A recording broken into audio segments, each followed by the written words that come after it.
오늘 오늘 말씀은 마태복음 21장 1절에서 5절입니다. 마태복음 21장 1절에서 5절 말씀입니다. 다 같이 합독하시겠습니다. 저희가 예루살렘에 가까이 와서 감람산 벳박에 이르렀을 때에 예수께서 두 제자를 보시며 이르시되 너희 맞은편 마을로 가라. 곧 매인 나귀와 나귀 새끼가 함께 있는 것을 보리니 풀어 내게로 끌고 오너라. 만일 누가 무슨 말을 하거든 주가 쓰시겠다 하라. 그러면 즉시 보내리라 하시니 이는 선지자로 하신 말씀을 이루려 하심이라. 일렀으되 시온 딸에게 이르기를 내 왕이 내게 임하나니 그는 겸손하여 나귀 곧 멍에 매는 짐승의 새끼를 탔도다 하라 하였느니라. 아멘. 오늘은 고난주간입니다. 고난주간 예수님의 7일의 행적에 대해서 말씀을 드리겠습니다. 고난주간 예수님의 행적이라는 제목으로 말씀을 드리겠습니다. 고난주간은 종려주일부터 십자가에 달리신 금요일까지 그 기간을 말하는 것입니다. 그래서 종려주일, 주일날부터 금요일까지 그때가 고난주간이라고 이렇게 말을 해요. 성경의 사복음서에는 유독 이 일주일을 자세히 기록을 하고 있습니다. 예수님의 공생의 7일은 복음서에서 3분의 1 정도의 분량을 차지하고 있어요. 이만큼 이 일주일은 하나님의 구원 역사에서 가장 결정적인 시간이었다라는 것입니다. 유월절을 앞두고 전국 각지에서 순례자들이 모여들고 있었습니다. 예수님도 그 중에 함께 하셨습니다. 예수님이 이미 자신이 이 일주일 동안에 어떤 일이 일어날지 예수님이 이미 다 알고 계셨어요. 누가복음 9장 51절에 보니까 예수께서 승천하실 기약이 차감에 예루살렘을 향하여 올라가기로 굳게 결심을 했다라고 말씀하세요. 승천하실 기약이 찼대요. 그분이 피할 수 있었어요. 근데 피하지 않았어요. 그분의 자기가 결심이 한 거예요. 그래, 그 끝에 우리가 있기 때문에요. 세상 이 인류를 구원하는 길은 그 길밖에 없다는 것을 잘 알고 계셨습니다. 오늘은 7일 동안 벌어질 7가지 핵심 사건을 한번 따라가 보겠습니다. 예수님 왜 그 길을 가셨을까? 그 걸음마다 어떤 사랑이 흐르고 있는가 우리가 한번 보겠습니다. 첫 번째 사건에 있는 주일 아침에 마태복음 21장 1절에 저희가 예루살렘에 가까이 가서 감람산 벳박에 이르렀을 때 예수께서 두 제자를 보내셨다라고 그래요. 벳박에라는 작은 마을에서 시작이 돼요. 예수님께서는 제자 둘을 보내면서 말씀을 하세요. 2절에 맞은편 마을로 가서 2절에 맞은편 마을로 가면 떼에 있는 거기에 묶여있는 나귀 새끼가 있다. 그것을 풀어오라. 이렇게 이야기를 합니다. 그리고 3절에 보니까 만일 누가 물어보건 주가 쓰시겠다 하라. 예수님은 왕으로 예루살렘에 들어가실 수도 있었어요. 당시 수많은 사람들이 예수님을 따르고 있었기 때문이에요. 나사로를 살리셨잖아요. 죽은 나사로를 살리셨을 때 그 소문이 그냥 얼마나 예루살렘 전체에 다 퍼졌어요. 그래서 로마의 압제에 시달리고 신음하고 있던 백성들이 다윗의 후손을 간절히 기다리고 있었어요. 왕이 오시기를 기다렸던 거예요. 군대를 모아서 일으킬 수 있는 정치적인 힘을 모을 수 있는 그때였습니다. 그래서 예수님은 얼마든지 왕으로 오실 수도 있었고, 그런데 예수님께서 부르신 것은 아무도 타본 적이 없는 어린 나귀여서 나귀 새끼. 그때 그걸 보면은 예수님이 나귀 새끼를 탔다는 건 예수님이 얼마나 마르셨을까. 또 예수님 40일 금식도 하셨잖아요. 그 회복도 안 되셨을 것 같아요. 전쟁에 나가는 왕은 말을 탔어요. 위풍당당하게.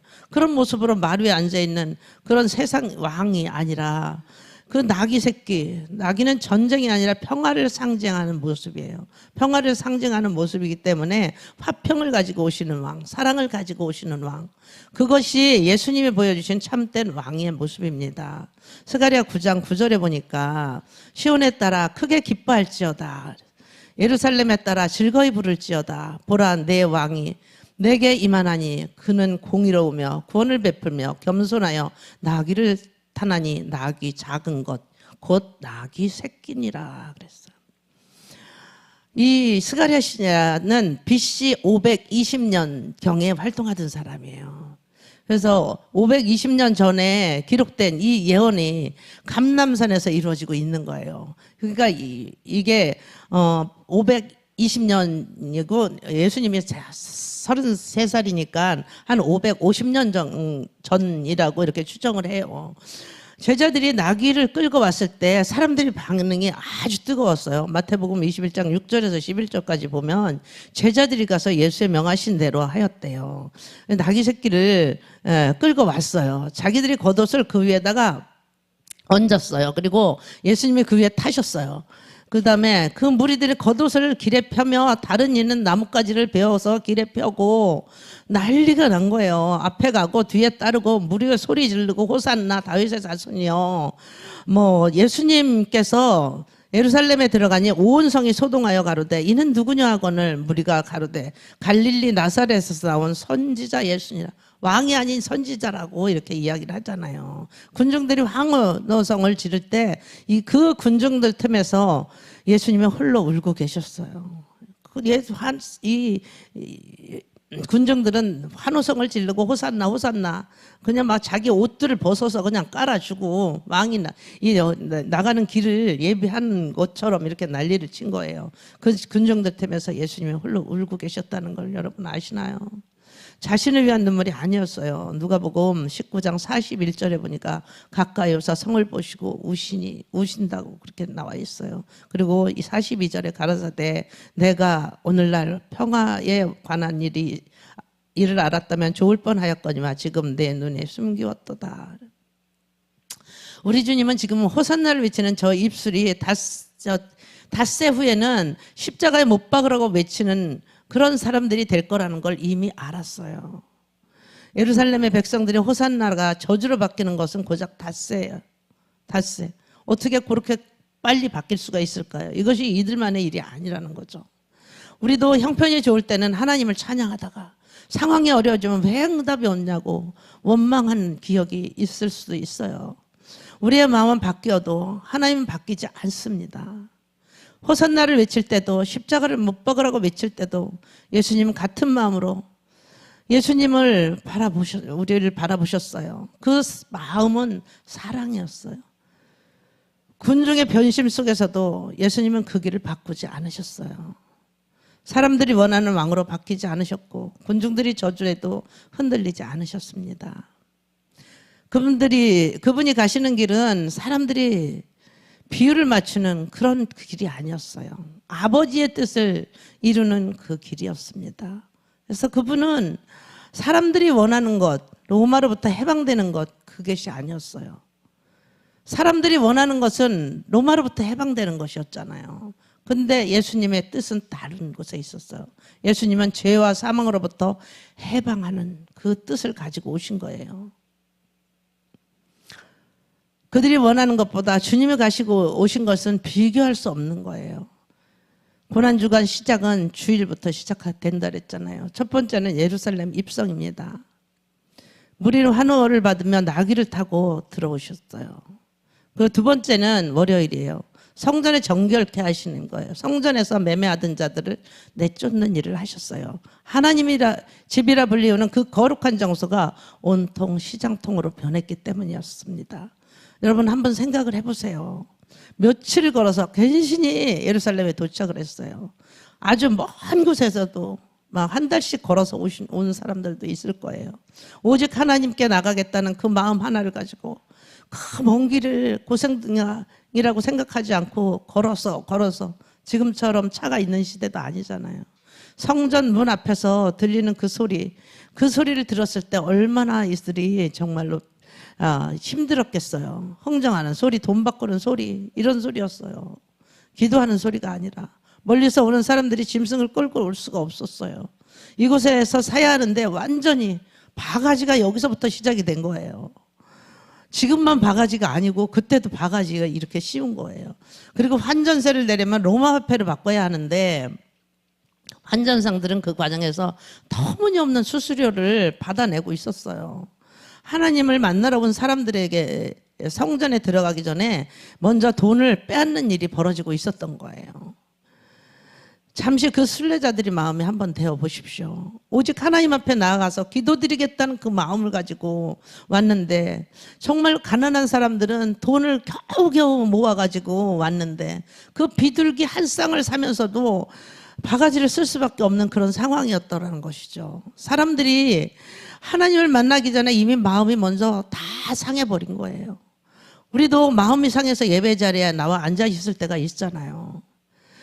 그럴 때 온전히 하나님을 바라볼 수가 없잖아요. 그 마음이 상하니까. 겉으로는 안 그런 척 하면서도 그냥 온갖 잡생각이 나고 다른 생각이 나고 그러잖아요. 그러면 왜, 제가 예전에도 말씀을 드린 적이 있는데, 하나님은 나를 위해서 저 사람 미워하지 말라. 나를 위해서 그 시제 십계명에 그 나를 위해서 하나님의 이계명에 하나님이 말씀하시는 거잖아요. 내가 마음이 상해 있으면 내가 하나님 앞에 가까이 갈 수도 없고, 내가 마음이 상해 있으면 하나님과 기도를 온전히 드릴 수도 없어요. 그때 온전히 하나님만 바라볼 수가 없는 거예요. 왜요? 온갖 생각이 머릿속을 어지럽히기 때문에 그렇습니다. 그때 예수님은 행동을 하셨어요. 마가복음 11장 15절에 보니까 저가 예루살렘에 들어가니라, 예수께서 성전에 들어가 성전 안에서 매매하는 자들을 내어 쫓으며 돈 바꾸는 자들의 상과 비둘기 파는 자들의 의자를 둘러 엎으셨다고 그랬어요. 이 장면 한번 생각해 보세요. 돈의 상을 엎으시고 비둘기가 푸드득 날아다니고 막 엉망진창이 되는, 복음서 전체를 통틀어 예수님이 이처럼 강렬하게 행동하신 장면은 없어요. 거의 매우 드물어요. 온유하신 분이잖아요. 그분이 분노를 하신 거예요. 하나님 만나러 온 그 사람들이 착취당하고 있었기 때문에 참을 수가 없으셨던 거예요. 17절에 보니까 이에 가르쳐 가라사대 기록된 바 내 집은 만민이 기도하는 집이라 칭함을 받으리라 아니하였느냐. 만민이 기도하는 집인데 너희가 강도의 구례를 만들었다, 이렇게 말씀을 하시는 거예요. 내 집은 만민이 기도하는 집이야. 그 말씀 안에 하나님의 사랑이 담겨 있는 거잖아요. 성전은 하나님과 사람이 만나는 자리였습니다. 아픈 사람, 마음을 가진 사람들, 그리고 그 자녀가 하나님 앞에 와서 기도를 드리는 그 자리였어요. 주님을 사모하는, 하나님을 사모하는 사람들이 나와서 얼마나 사모하고 왔겠어요. 그런데 그 자리가 돈벌이 장소가 되어 버렸어요. 하나님의 마음이 어땠는지 한번 생각해 볼 수가 있는 그 시간입니다. 특히 이 매매가 벌어지는 곳은 이방인들의 뜰이었어요. 그곳은 구역이 다 나누어져 있었어요. 근데 이방인들의 뜰에서 장사를 한 거예요. 성전에는 여러 가지 뜰이 있는데 유대인이 아닌 이방인들이 기도할 수 있는 유일한 공간이 바로 이방인들의 뜰이었어요. 그런데 상인들이 바로 그 자리를 점령하고 장사를 하고 있는 거예요. 이방인들이 기도할 장소가 없었어요. 그리고 빼앗긴 거예요. 만민이 기도하는 집이라 하신 말씀의 무게가 다르게 느껴질 것입니다.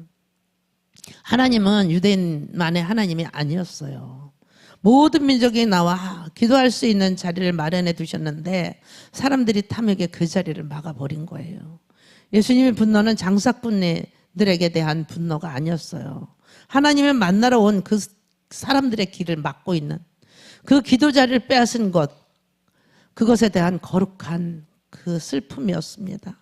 아버지 집에 와서 아버지를 보지 못하고 아버지를 만나지 못하고 오히려 아버지와 멀어지는 자리가 되었으니 얼마나 마음이 아프셨겠어요.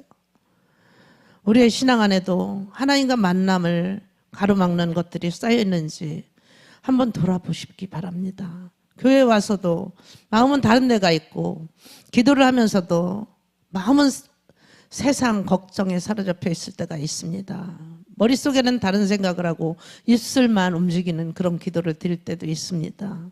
예수님께서는 성전의 상을 뒤엎으신 것은 외적인 장애물을 치우신 것이 아닙니다.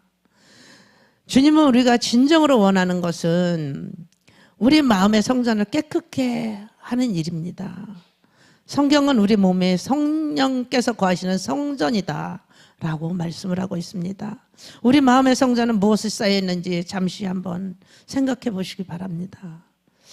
하나님보다 앞서가는 걱정들의 상을 펴고 있지는 않는지, 끝없는 불안이 기도의 자리를 차지하고 있지는 않는지 한번 돌아보시기 바랍니다.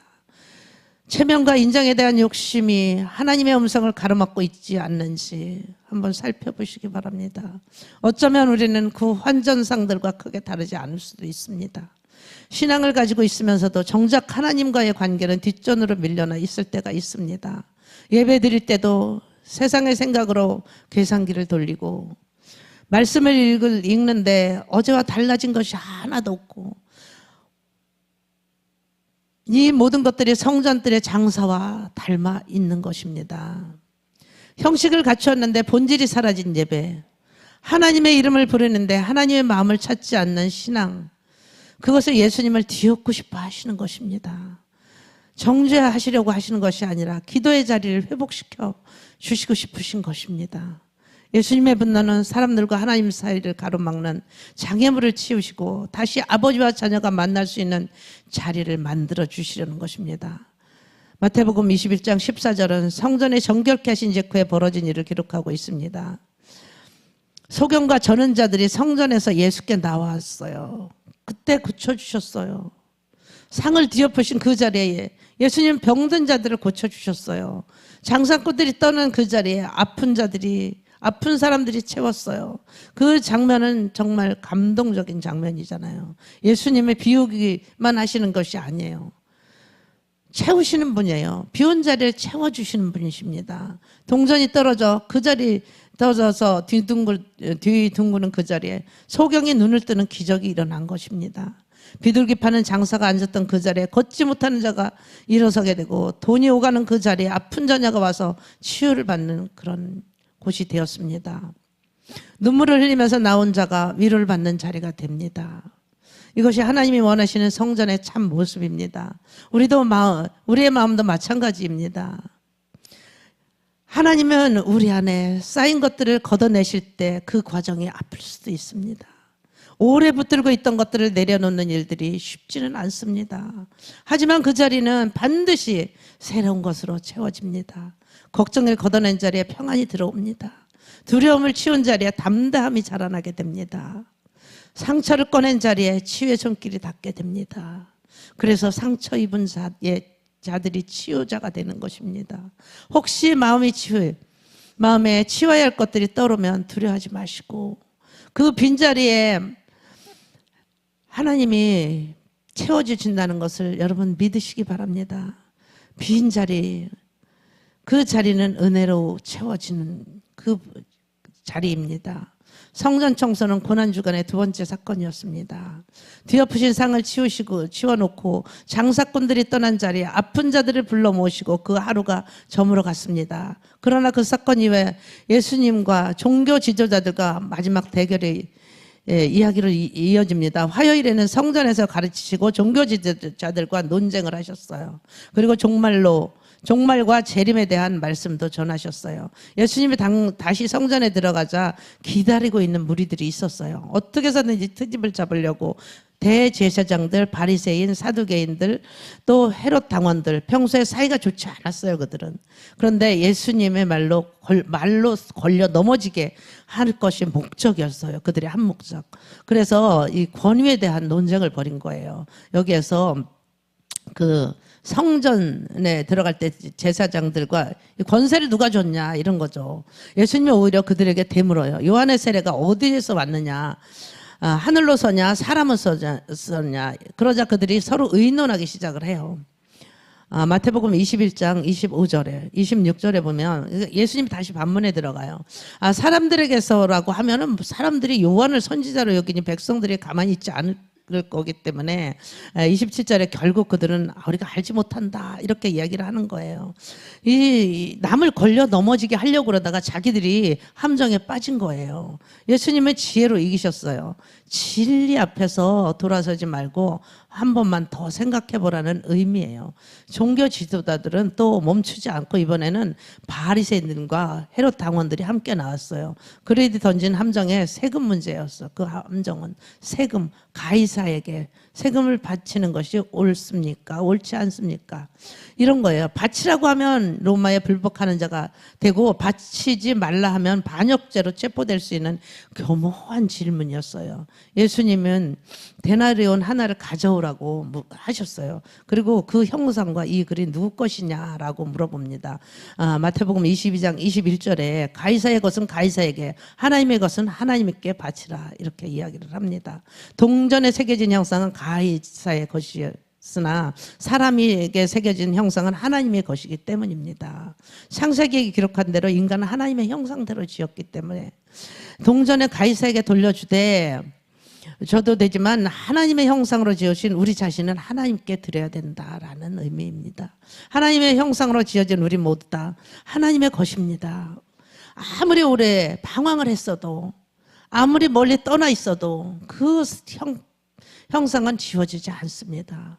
하나님께서는 여전히 우리를 당신 것이라 이렇게 부르십니다. 오늘 우리는 이 함정에 빠진, 함정의 질문을 받으셨던 그 예수님 한 번도 걸려 넘어지지 않으셨다는 것을 볼 수 있습니다. 마지막 성경 기록합니다. 그날부터 감히 예수께 묻는 자가 없더라.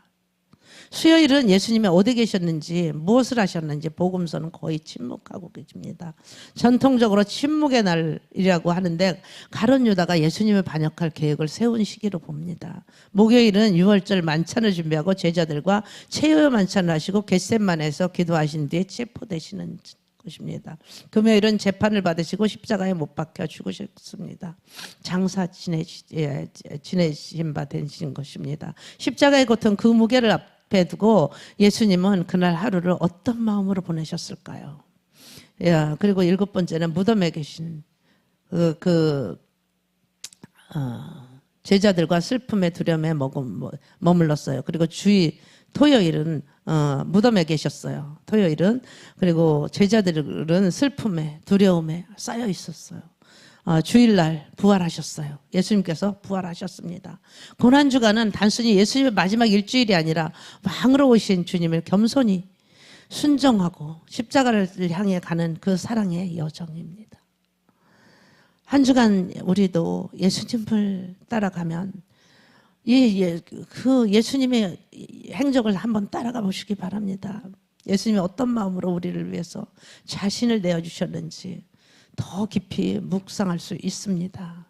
이번 한 주간도 날 위해, 우리를 위해 세상 죄를 다 지고 십자가를 향해서 걸어가신, 그 십자가에 달려서 죽으신 그 예수님의 보혈을 덮고 예수님의 보혈을 마시고 우리는 무엇을 먹든지 마시든지 무엇을 하든지 주님의 영광을 위해서 살아가는 저와 여러분이 되시기를 간절히 축복합니다. 기도 드리시겠습니다. 하나님 아버지 감사합니다. 예수님은 날 위해서 십자가를 지셨습니다. 세상 죄를 지고 고초를 당하셨습니다. 십자가를 지시면 무슨 죄가 있으셨습니까? 무지한 사람들을, 메시아를 죽였습니다. 우리는 그 예수님의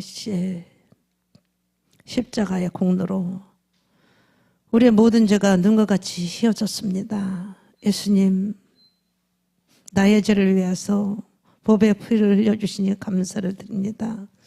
이 한 주간 우리가 온전히 예수님을 생각하며 예수님을 묵상하며 살아가는 그 한 주간이 되게 하여 주시옵소서. 지금도 날 위해서 하늘 보좌 우편에서 우리를 위해서 중보하시는 그 예수님을 찬양합니다. 오직 주님께 모든 영광을 올려드리는 삶이 되게 하여 주시옵시고 아버지 하나님의 뜻을 받들어서 우리가 순종의 삶을 살아가게 해 주시옵시고 내가 죽고 예수로 살게 하여 주시옵소서. 오늘도 살아서 역사하시는 주 예수 그리스도의 이름으로 기도드렸사옵나이다. 아멘.